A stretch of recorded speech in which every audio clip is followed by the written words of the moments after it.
আসসালামু আলাইকুম ওয়া রাহমাতুল্লাহ। প্রিয় বন্ধুরা, আমি ডাক্তার বেলাল হোসেন, প্রভাষক, আশুলিয়া মেডিকেল কলেজ অ্যান্ড হাসপাতাল। আশা করি আল্লাহর রহমতে আপনারা অনেক ভালো আছেন, আর আপনাদের দোয়ার বরকতে আলহামদুলিল্লাহ আমি অনেক ভালো আছি।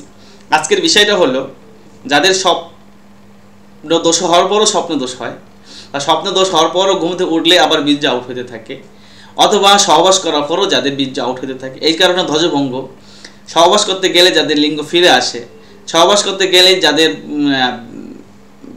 আপনার লিঙ্গ আপনার শুকিয়ে যায়, অর্থাৎ আগাতে পানি বাইরে না, যার কারণে সহবাস করতে পারে না, অথবা রক্ত চলে আসে, তাদের নিয়ে আলোচনা করব। তার আগে অনুরোধ, যারা এখন আমার চ্যানেলে সাবস্ক্রাইব করেন নাই তারা সাবস্ক্রাইব করবেন, বেল বাটন চেপে রাখবেন, বেশি বেশি শেয়ার করবেন, কোনো কিছু জানা থাকলে অবশ্যই কমেন্টস করবেন। যারা নাম্বার চান নিচের বক্সে নাম্বারটি পেয়ে যাবেন। তবে আপনাদের অনুরোধ, আপনারা পরামর্শের জন্য ফোন দিয়েন। কোনো রোগের কারণ বা রোগের বিবরণ দিতে গেলে অনেক সময় লেগে যায়। যদি আপনাদেরকে এভাবে দিতে থাকি তাহলে সারাদিন আপনাদের এই 50টা ফোনের আমার সময় কেটে যাবে, আপনাদের ভালো মতো পরামর্শ দিতে পারি না। যার কারণে আপনারা সংক্ষিপ্তভাবে শুধু জানতে পারবেন যে এই মেডিসিনটা কীভাবে খাবো, বা কোনো নিয়ম আছে কিনা, বা চিকিৎসা আপনি করেন কিনা, এই বিষয়গুলি জানবেন। আমি আপনাদের কাছে অনুরোধ করলাম এই বিষয়টা, যাতে আপনারা আমার উপর বেজার না হয়ে যান। কারণ আমি তো একা, কতজনকে আমি চিকিৎসা দিতে পারি বলেন। এদের আমার চেম্বারও অনেক রোগী থাকে। যাই হোক, আজকের বিষয়টা কিভাবে এ থেকে আপনি পরিত্রাণ পাবেন, যে সহবাস করার পরেও বা স্বপ্নদোষ হওয়ার পরে আপনি ঘুম থেকে উঠলেই বীর্য আউট হতে থাকে। এটা হলো নেট্টাম মিওর রোগী। মেডিসিনটার নাম হলো নেট্টাম মিওর। এদের কিছু শারীরিক গঠন আছে আর মানসিক গঠন আছে।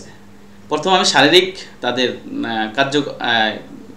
গঠনগুলি বর্ণনা করি, কী কী শারীরিক রোগ আসতে পারে। শারীরিক রোগের ভিতরে হলো, এরা ধরে প্রচুর লবণ খেতে পারে এবং তাদের শরীরে অনেক ঘাম হয়। এই ঘামটা লবণের মতন নুনাক্ত হয়ে যায়, যার কারণে তাদের জামা কাপড় ছিঁড়ে যায়। আরেকটা, তারা কোনো গরম সহ্য করতে পারে না, গরম ঘরে যাইতে পারে না, রৌদ্র তারা সহ্য করতে পারে না, সকাল থেকে একেবারে সন্ধ্যা পর্যন্ত তাদের মাথা ব্যথা থাকে। এবং তারা মানসিকভাবে তারা খুব কোপন স্বভাব হয়ে থাকে, তারা খুব নরম মনের হয়ে থাকে। এই জন্য একটু কিছু বললেই তারা ব্যথা পেয়ে যায়, তারা কাঁদতে থাকে। এবং তারা প্রেম করে, এমন প্রেম করে যে তাকে ছাড়া আর কাউকে গ্রহণ করতে চায় না। আবার একটা স্বভাব আছে, তারা অতিরিক্ত প্রেম করে। যে কোনো পুরুষ হইলে, যে কোনো নারী, স্ত্রী হলে যে কোনো পুরুষের সাথে তারা প্রেম করতে পারে।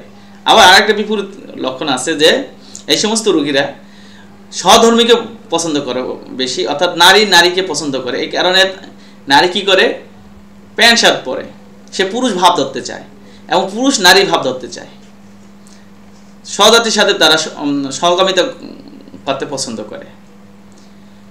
এই লক্ষণগুলি যদি দেখেন, এতে যে কোনো রোগ হোক, ধ্বজভঙ্গ হোক আর যেই রোগী হোক, ইনশাআল্লাহ তারা উপকার পাবে।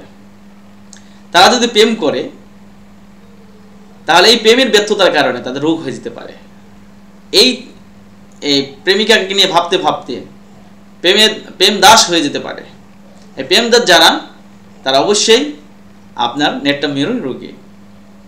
যাদের বীর্য একেবারে পানির মতন, এর কারণ হলো লবণ খেলে কি হয়, যা হয় ঠিক এইটাই, যে লবণ অতিরিক্ত খাওয়ার ফলে তার কি ক্ষতি হতে পারে, তা হলো এইটাই যে ধ্বজভঙ্গ হয়ে যেতে পারে, তার বীর্য পানির মতো হয়ে যেতে পারে, তিনি বীর্য ধারণ ক্ষমতা হারিয়ে ফেলতে পারেন। তার জিহ্বার ভিতরে আপনার যেমন এই ধরেন যে যারা ক্ষেত করে, দেখবেন যে চৈত্র মাসে ক্ষেত ফেটে যায়, তার জিহ্বার মাঝে এমন লেপাকৃত পরে এটা ফেটে যেতে পারে, অর্থাৎ জিহ্বা এভাবে ফেটে যেতে পারে। এই মানচিত্র যদি দেখেন, অবশ্যই তারা নেট্টাম মিওর ব্যবহার করবেন। নেট্টাম মিওর ব্যবহার করার নিয়ম হলো যে 1 আউন্স ওষুধ কিনবেন, ডিস্টিল ওয়াটারে বানাই দিতে বলবেন 1 আউন্স, আর একটা হলো প্লাসাবো, এই দুইটা মেডিসিন কিনবেন। নেট্টাম মিওর মেডিসিনটা, আর যে কোনো মেডিসিনেই আপনারা আমার ভিডিওগুলো দেখেন, যে কোনো মেডিসিনেই আপনারা কেনার পরে আপনারা এটা খেতে থাকবেন। খাওয়ার পরে যদি দেখেন উপকার পাইতেছেন তাহলে আপনারা বন্ধ করে দেবেন যদি থাকে, আর যদি না থাকে তাহলে তো শেষেই প্লাস আবু চলবে, প্লাস আবু চলবে। নেটটামে সবসময় রাত্রে ব্যবহার করবেন, সকালে ব্যবহার করবেন না, কারণ সকালে এটা বৃদ্ধি, সকাল থেকে সন্ধ্যা পর্যন্ত বৃদ্ধি, যার কারণে আপনারা ব্যবহার করুন রাত্রে। আর প্লাস আবুটা সকালে খাবেন, 2 নম্বর মেডিসিনটা খাবেন সকালে, 1 নম্বর মেডিসিনটা খাবেন রাত্রে। আজ এই পর্যন্তই যাওয়ার আগে আবার আপনাদের কাছে অনুরোধ, যারা এখন আমার চ্যানেল সাবস্ক্রাইব করেন নাই সাবস্ক্রাইব করবেন, বেল বাটনে চেপে রাখবেন, বেশি বেশি শেয়ার করবেন, কোনো কিছু জানা থাকলে অবশ্যই কমেন্টস করবেন। আমার তৌফিক ইল্লা বিল্লাহ। আসসালামু আলাইকুম ওয়া রাহমাতুল্লাহ।